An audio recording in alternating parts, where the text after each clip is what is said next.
Ei você, leitor e leitora do Portal do Holanda, meus queridos, olha eu aqui de volta e muito entusiasmado porque qualquer tema que se refira diretamente às crianças é um tema que me comove, que me empolga, é um tema que me gratifica.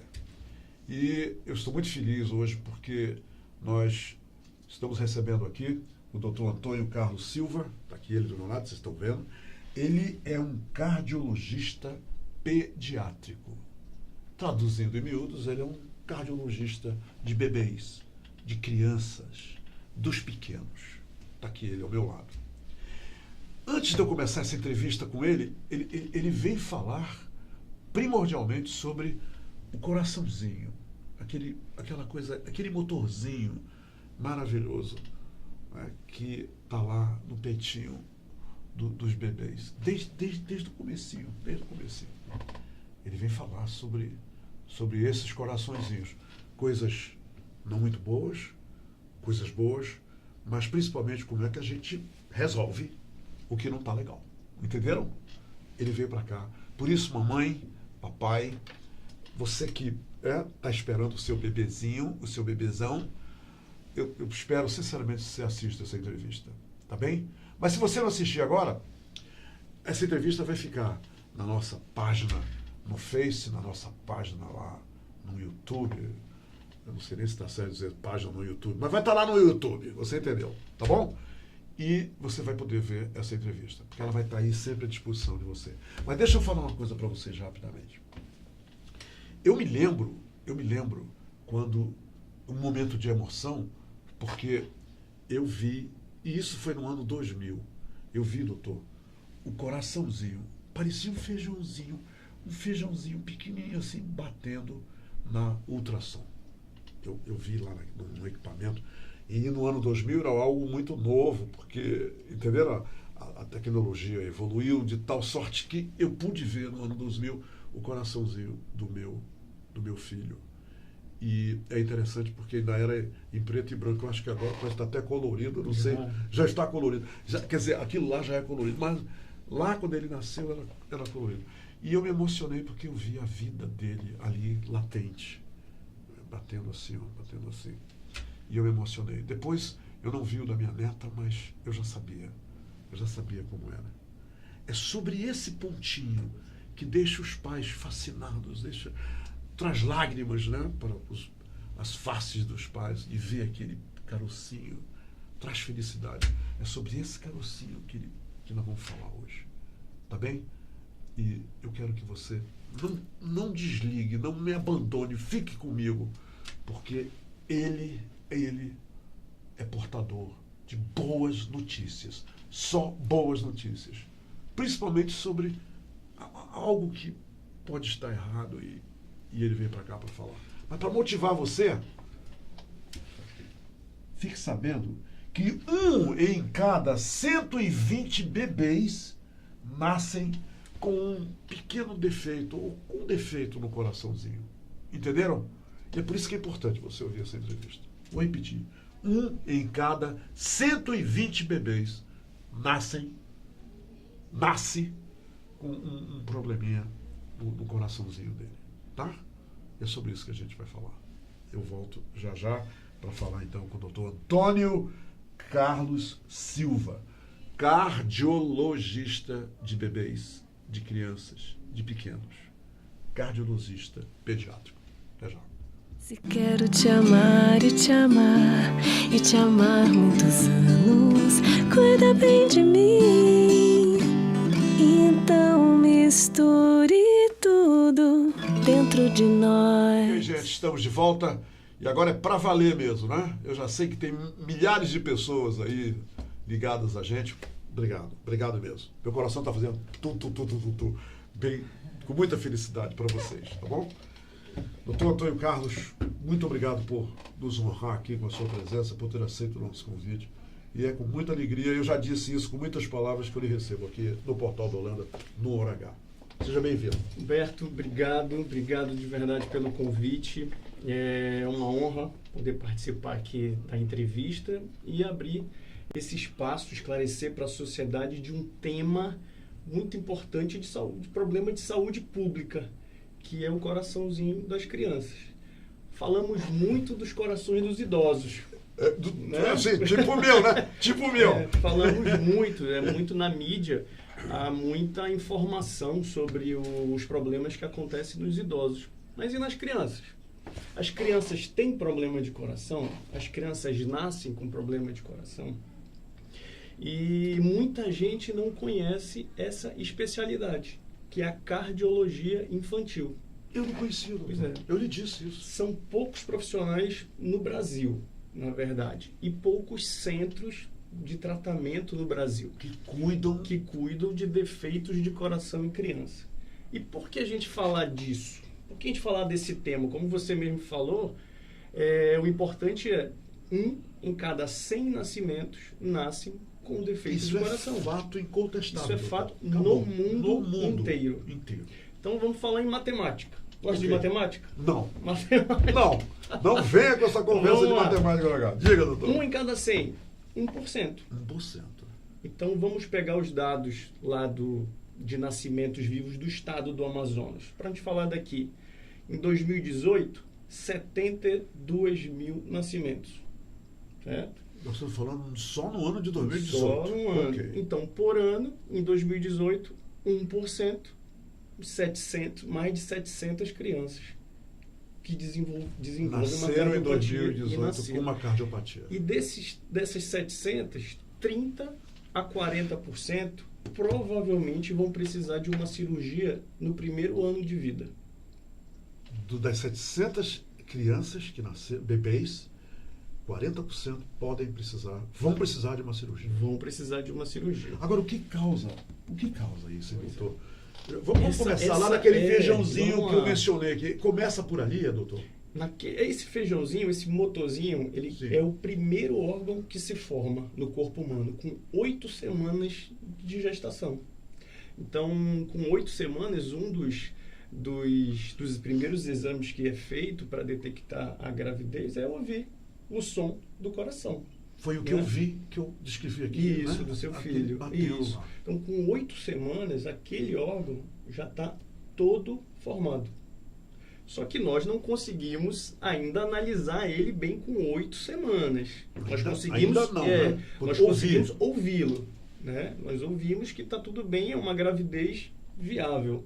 Está acontecendo, está grávida, mexe com toda a família. Né? E onde entra esses exames que a gente consegue ver, diagnosticar esses problemas? Então, existe um exame no segundo trimestre de gravidez que é muito conhecido, que é o ultrassom morfológico. Esse ultrassom morfológico, feito pelo ultrassonografista, ele analisa toda a estrutura do neném. Cabeça, olhinho, nariz, queixo, mão, pé, barriga e coração. Ele olha também. E ele pode dar uma pista de algum problema. Quando há essa suspeita de alguma coisa estranha nessa estrutura, é encaminhado para um cardiologista pediátrico. Então, assim, eu estou cuidando dessas crianças desde a barriga. Lá, ainda em desenvolvimento. Desde a barriga. Que é um exame chamado ecocardiograma fetal. Então, é um exame que ele pode ser feito a partir da 20ª semana.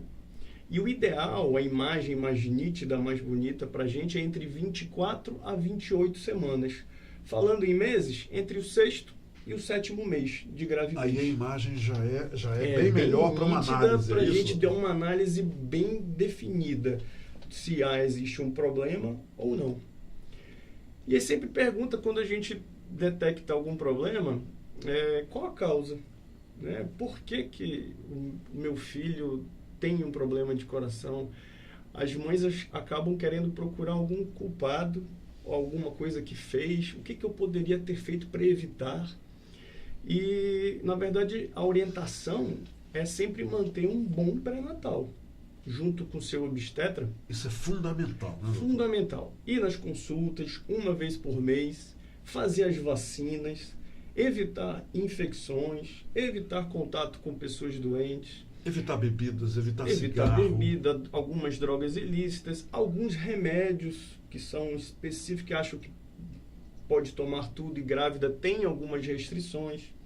Então são coisas que às vezes são feitas no começo da gravidez, que aquele coração com 8 semanas, é nesses primeiros 2 meses que tem que ter bastante esse cuidado. Porque depois, como eu lhe falei, depois de 8 semanas esse coração já está formado. A maioria da causa ela é genética. Ela é uma interação entre fatores genéticos e fatores ambientais. Então, esses fatores ambientais são esses cuidados do pré-natal. E os fatores genéticos, que são a grande causa. Então, assim, a gente orienta que tem alguns fatores de risco. Então, assim, as grávidas, como o mundo mudou muito, então algumas pessoas, em função do mercado de trabalho, estão planejando a gravidez mais tarde, né? Para não atrapalhar a sua vida econômica. Mulheres que decidem ter filhos depois dos 30 anos. Depois dos 30. E a partir dos 35 anos, esse risco Aumenta, de malformação do coração aumenta. Aumenta mais ou menos uns 2 a 3%. Né? Então, grávidas acima de 35 anos, história na família de problemas de coração, infecções... Em outras palavras, se o pai é cardíaco, se o avô é cardíaco, se a mãe... avô é cardíaco, mãe é cardíaco, se tem algum outro filho que já teve também problema de coração, então aumenta-se o risco daquela gravidez ter um problema. E líquido amniótico aumentado, líquido amniótico reduzido, infecções que às vezes acontecem durante a gravidez, muitas infecções urinárias podem acontecer. Na parturiente. Na grávida, e infecções de vírus, rubéola, toxoplasmose. Então são algumas coisas que vão afetar aquele gene, aquele mecanismo do embrião que está se formando. Algumas alterações hormonais, o diabetes, então a pressão alta nas grávidas, controle de hormônios de tireoide. Então, assim, grávida tem que ter uma dieta também balanceada. E pelo que o senhor está dizendo, a atenção tem que ser a vários fatores. Quer dizer, vários, não pode ter nenhum vacilo, não é, doutor? Não existe uma causa definida. Eu entendi isso. Entendeu? E mesmo grávidas bem esclarecidas, de boas condições socioeconômicas, que fazem um pré-natal correto, infelizmente, também pode acontecer. Mas, e justamente, aí no caso seria o que? Os fatores genéticos? Fatores genéticos, que é o principal. Isso. Muito bem. Doutor, a partir do momento que... eu quero criar situações hipotéticas a partir de agora. Depois da 8ª semana, o coração, o senhor falou, está formado. Ok. E essa mãe não teve um acompanhamento desde o início. De repente chegou com o senhor com 8 semanas. Está ali, a coisa está formada. O que o senhor faz nesse caso? Então, assim, elas chegam a partir da 20ª semana para a gente da cardiologia, para esse exame chamado ecocardiograma fetal. Então, nesse exame é tipo um ultrassom, Sim, que toda a população conhece, um gelzinho na barriga da grávida, e vamos analisar na máquina aquela imagem do coração. Então, vamos analisar todas as estruturas, as artérias, as veias, as válvulas, se existe alguma comunicação na parte de cima, que são os átrios, se existe alguma comunicação na parte de baixo, que são os ventrículos, se existem válvulas obstruídas, se existem artérias trocadas. Então, assim, são alguns defeitos da estrutura. Até válvulas obstruídas podem ser detectadas, doutor? Podem ser. Tem que ser detectadas. Tem que ser. E por que esse período lá de 24 a 28? Para a gente dar um tempo até essa gravidez acontecer para se preparar para o tratamento. Existe tratamento. Você me pergunta assim, existe alguma coisa que pode ser feito dentro da barriga? Muita gente às vezes pergunta, eu posso evitar ou melhorar essa condição dentro da barriga? Existe. Existem algumas cirurgias, algumas intervenções do feto dentro da barriga, para algum desses problemas de válvulas que são muito obstruídas. Então, você alivia o problema, você não cura, você alivia para a gravidez continuar. Avançar, né? Avançar, porque se não for feito alguma intervenção, pode acontecer algum óbito ainda na vida fetal. Entendi. Então, existem... Agora, esses tipos de problemas são bem raros. Confesso para você que são muito raros na nossa área. A maioria dos defeitos, quando é analisado, é para dar uma orientação que quando o neném nascer, precisa fazer agora um exame no peito do neném, que é o ecocardiograma pediátrico. Já um ultrassom no peito do neném para confirmar o que foi visto no ecocardiograma fetal. Né? E o pediatra, nessa hora, tem papel fundamental, que é ele que vai ter o primeiro contato com o neném. Sim. Na maternidade. É verdade. Né? Então, nós estamos falando vamos falar então, quando existe o diagnóstico feito na vida fetal, fica mais fácil. Porque o pediatra já sabe naquele laudo que a criança vem com algum já problema. Vem desconfiado. Né? Ele chega ali ele já vem ali para confirmar essa suspeita do exame na vida fetal, vai fazer os primeiros exames, os primeiros cuidados, vai chamar o cardiologista pediátrico. E aí nós temos o primeiro contato com essa criança ao nascer. Fazemos o exame, fazemos todo um exame físico na criança em busca de sinais de problemas de coração. Mas, como eu falei, essas estruturas, esse diagnóstico já está feito. Sim. E quando não está feito, o que o pediatra e os pais têm que ficar de olho para pensar nessa possibilidade? Eu estava aqui com os meus botões matutando e queria saber o seguinte do senhor. Eu sei pela minha experiência em jornalismo que tem muita gente, muitas gestantes que estão nos acompanhando e já mães que estão nos acompanhando e que não fizeram nada disso, que não tiveram condições, né? Ok, mas aí o bebê está aí, o bebê está sendo amamentado, já não teve esse acompanhamento que o senhor acabou de dizer.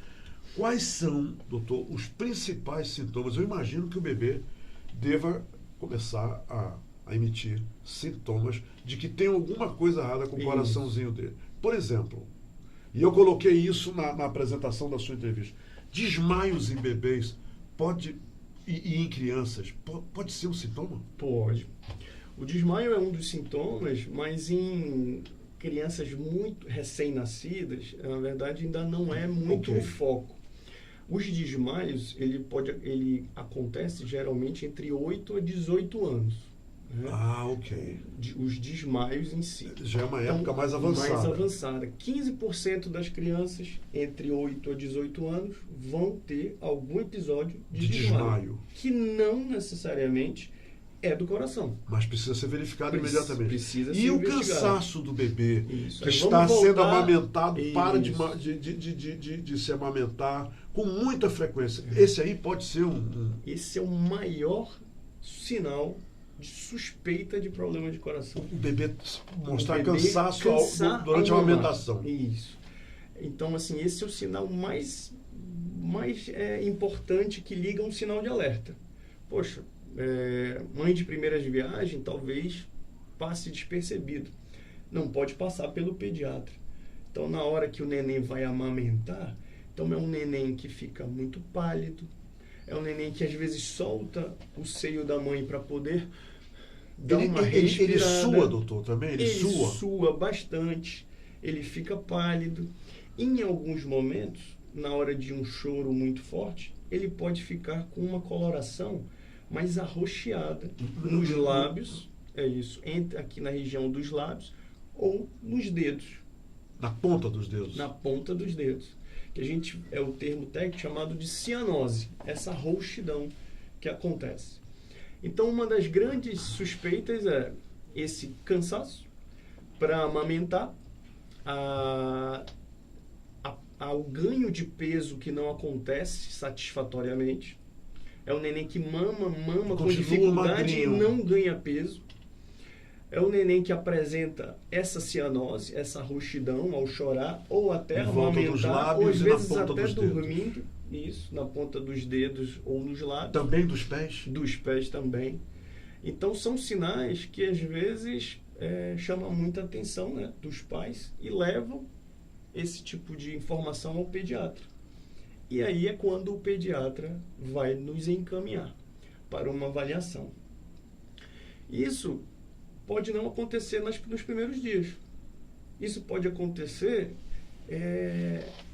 às vezes, depois de uns 2 anos, depois de uns 3 anos, já passou aquela fase de amamentação, mas aí uma criança que começa a ir para a escola, ou nos aniversários, você percebe que é mais cansada do que as outras crianças. Sempre cansadinha. Está sempre cansada.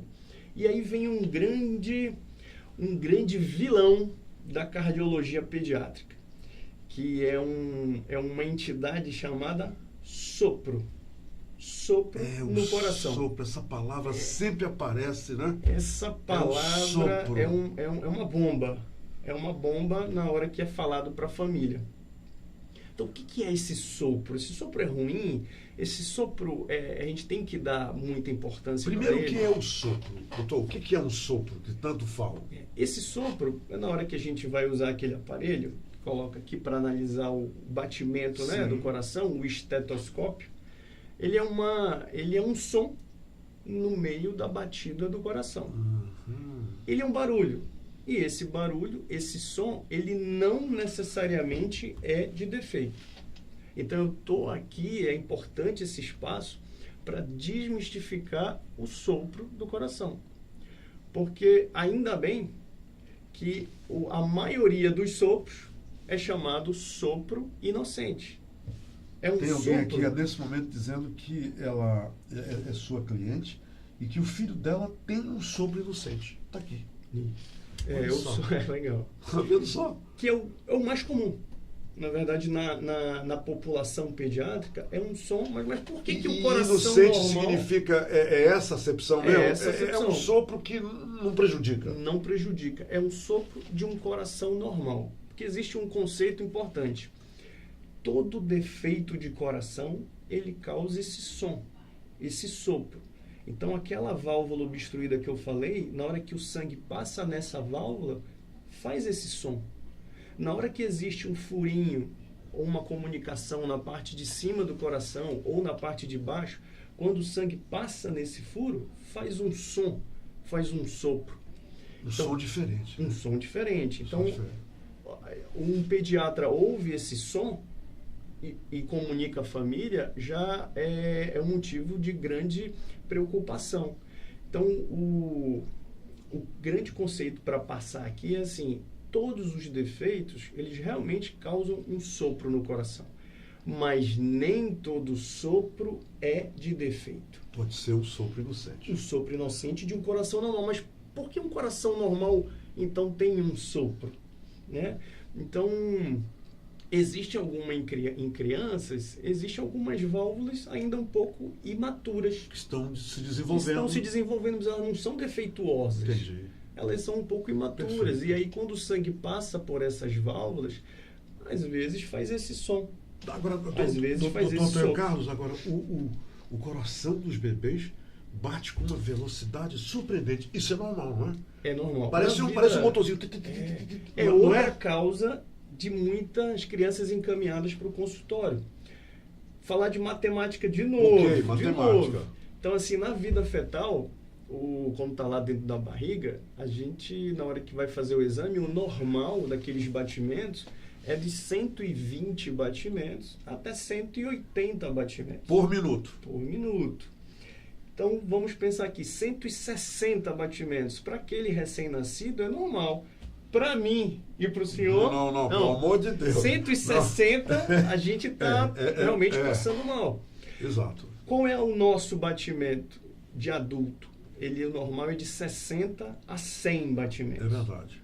Então, ao longo da vida, depois que a criança nasce, alguns nervos que regulam esses batimentos com o tempo, esses batimentos vão diminuindo.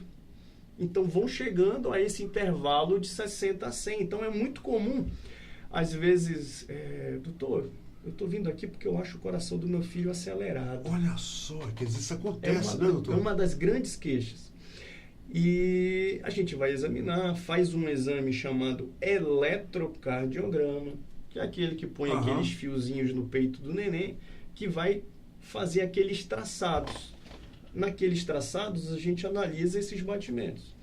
Então, falando em matemática, sei lá, deu 130, 140. Então, esses batimentos para uma criança de 2 anos é normal, mas chama a atenção dos pais. Porque 130 não é normal para a gente. Quando que esses batimentos vão se regularizar nas crianças? Só a partir dos 7 anos. Então, com 7 anos que eles vão ter esse intervalo de 60 a 100. Então, começou lá na vida fetal, 120 a 180. E gradativamente, vai esse diminuindo. Batimento vai diminuindo até ficar nesse intervalo que é o considerado normal. Doutor Antônio Carlos, eu li aqui o seguinte, que existe uma dor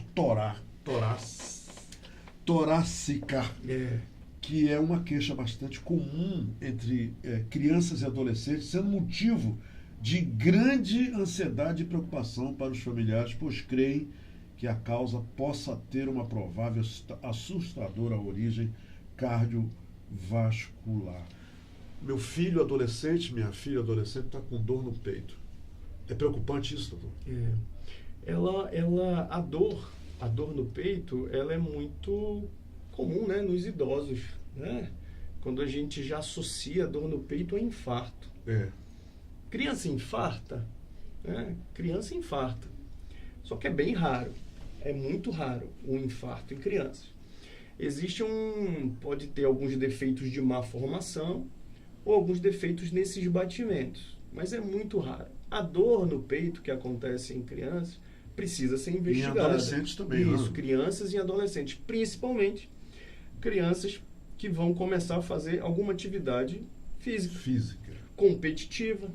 Então, assim, hoje em dia já é muito comum chegar no consultório encaminhado, porque a minha escolinha de futebol pediu uma avaliação cardiológica, porque o meu filho começou agora no judô, no jiu-jitsu e querem fazer uma avaliação, na natação. Então, é importante para a gente não ter nenhuma surpresa desagradável. Então, o mais comum dessas dores no peito são dores musculares, pelo esforço. Então, da parede do peito, é o músculo, não é nada interno, não é nada no coração, mas incomoda.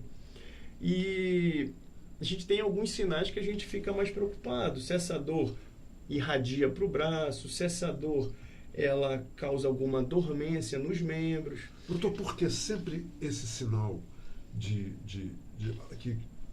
percorre o braço esquerdo é um sinal que merece atenção? Por que é sempre o braço esquerdo e não o braço direito? É porque o coração justamente está desse lado aí? Isso, é pela inervação dessa região. Então, por essa inervação, o mais comum é a gente ter esse tipo de sintoma de irradiar para o braço esquerdo. Existem alguns tipos de dores que a gente fala que é atípica. Existe infarto que começa com dor de barriga. É mesmo? Então, isso é muito de cada organismo.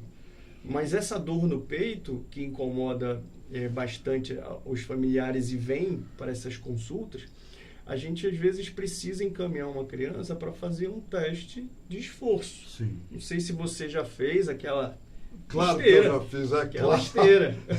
É claro que eu já fiz, doutor. Aquela esteira, porque é naquele momento que nós estamos simulando o esforço do futebol, sim. O esforço da natação. Então, a criança toda monitorizada com os fios, sim. A partir dos 12 anos, 10, 12 anos. O senhor recomenda a qualquer criança, adolescente, depois dos 12 anos, que o senhor está dizendo, a fazer esses testes de esforço antes de uma atividade que será constante na escola, na academia, ou seja lá onde for? O senhor recomenda isso? Não para todas as crianças, mas as crianças que vão fazer atividades físicas regulares, competitivas, sim. É bom poder descartar. É bom fazer isso. É bom descartar. Então, o que causa a cardiopatia aí? Pois é, e a cardiopatia é sempre sinal de que tem alguma coisa errada? Quando nós detectamos mesmo a cardiopatia... O que é a cardiopatia? A cardiopatia congênita, ela é um defeito de formação daquele coração. Então, como eu falei, ele é formado a partir da 8ª semana, e a partir da 20ª a gente já consegue detectar esse defeito. Então, qualquer descoberta desse sopro, que significa que depois dos exames é confirmado que existe algum defeito, qualquer descoberta que é feita após o nascimento é considerada a cardiopatia congênita.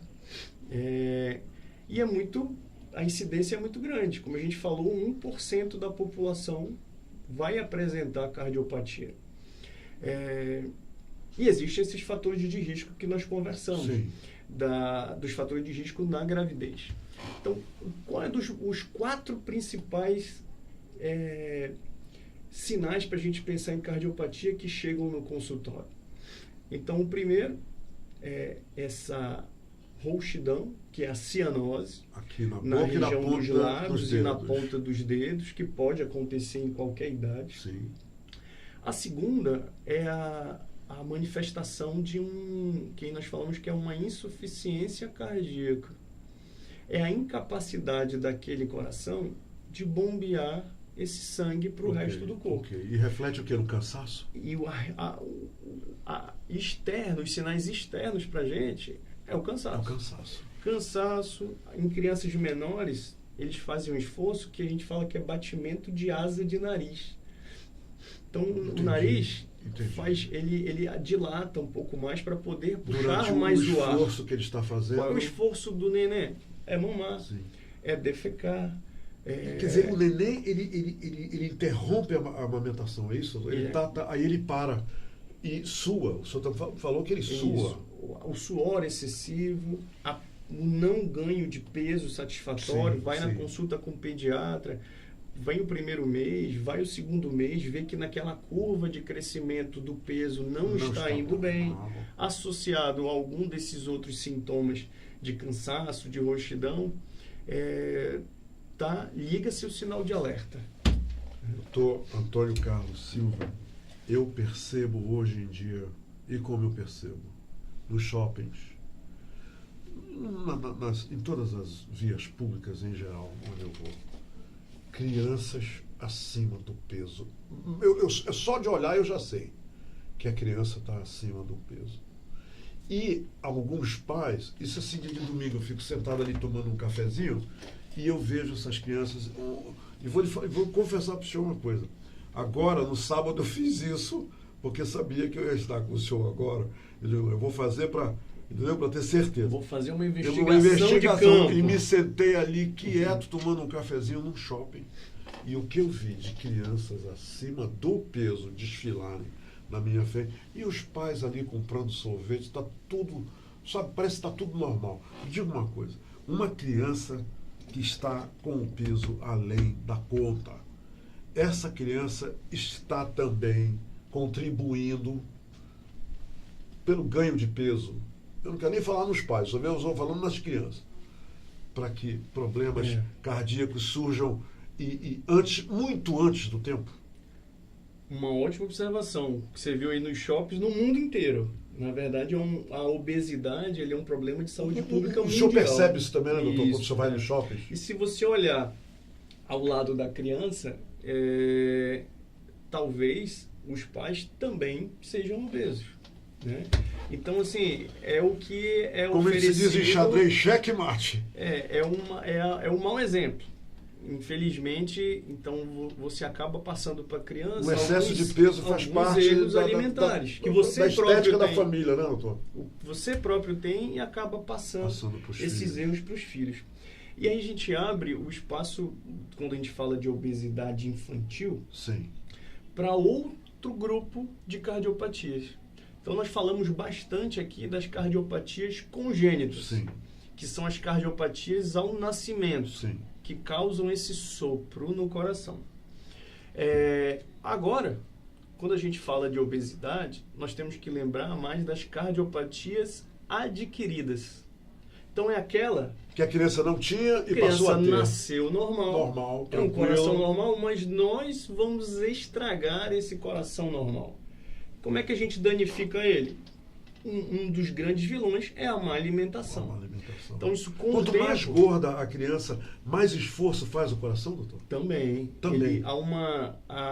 A musculatura desse coração tende a hipertrofiar para acompanhar o crescimento do organismo.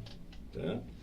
Então, esses casos, a gente já começa a monitorar colesterol, os triglicerídeos de crianças. Bem jovens, né? De jovens. A partir dos 2 anos, já está indicada essa triagem. Eu vou lhe falar uma coisa, só um parêntese rápido, e porque eu sei que tem muita gente da minha idade nos vendo, mas eu não me lembro, francamente, doutor, na minha geração, nós temos que fazer exames para triglicerídeos e tal, porque não havia isso, nós não tínhamos, eu não me lembro desse problema. Você tinha um gordinho na sala, mas isso aí, sabe, não eram todas as salas, sempre tinha um gordinho simpático, sabe, todo gordinho é simpático. Né? Então, o que acontece? Mas hoje, salta aos olhos o número de crianças que estão acima do peso, obesas. E agora o senhor está dizendo que precisam fazer esses exames que somente depois de uma certa idade os adultos fazem, não é isso? É isso. E no ecocardiograma, nós vamos verificar, provavelmente, que esse coração é normal. A estrutura dele é normal.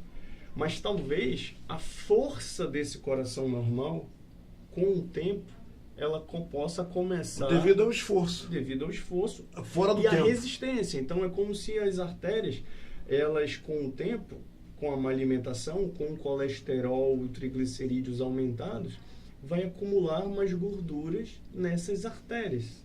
E aí vai acontecer o que nós já conhecemos muito bem, que é a pressão alta. Pressão alta. E criança infarta? A criança pode infartar com 16, 15 anos? Pode infartar por pressão alta. Por pressão alta. Dos fatores, né, de risco que nós falamos. Entendi. Que é muito comum na vida adulta, né? Sim, pelos maus hábitos. E isso está falando sobre as crianças no mundo inteiro, não só em Manaus, né, doutor? Isso é um fenômeno mundial. Fenômeno mundial. Então, assim, por isso a importância realmente do espaço, te agradeço, de estar falando sobre os problemas de coração de criança, porque existem os problemas de nascimento, mas não é porque esse coração já nasceu normal que nós vamos perder o cuidado com ele. Claro. Então, assim, são regras básicas de vida saudável. É uma alimentação balanceada, é a prática de exercícios físicos, é a ida regular ao pediatra, é a utilização das vacinas daquelas crianças, que são importantes para evitar alguns tipos de infecções que podem até afetar o coração.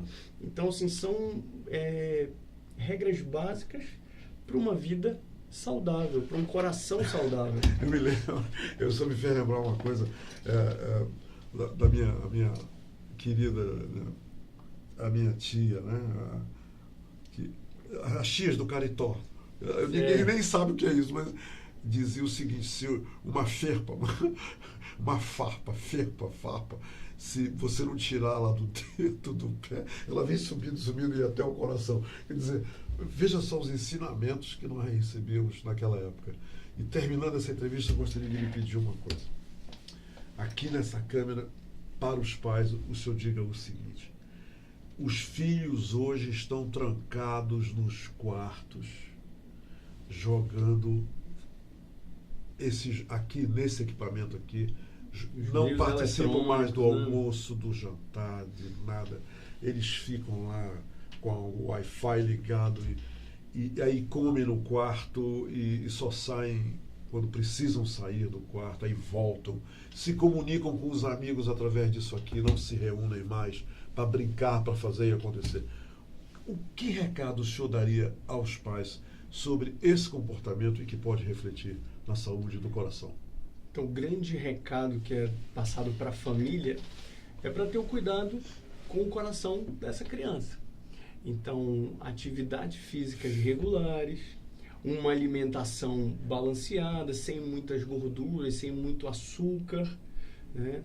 e tirar essa criança de dentro do quarto, Tem que tirar, né? doutor. Fazer as atividades que a gente fazia antigamente, aquelas brincadeiras mesmo de rua. Eu sei que O senhor é muito jovem, o senhor chegou a fazer essas brincadeiras, não? Brincadeira de rua, com Claro, certeza, ainda claro. é da minha época. Bacana. Hoje, pelo menos, que seja no condomínio fechado, Claro, ou que seja claro. em algum outro lugar mais seguro, mas que tire essa criança de frente do computador.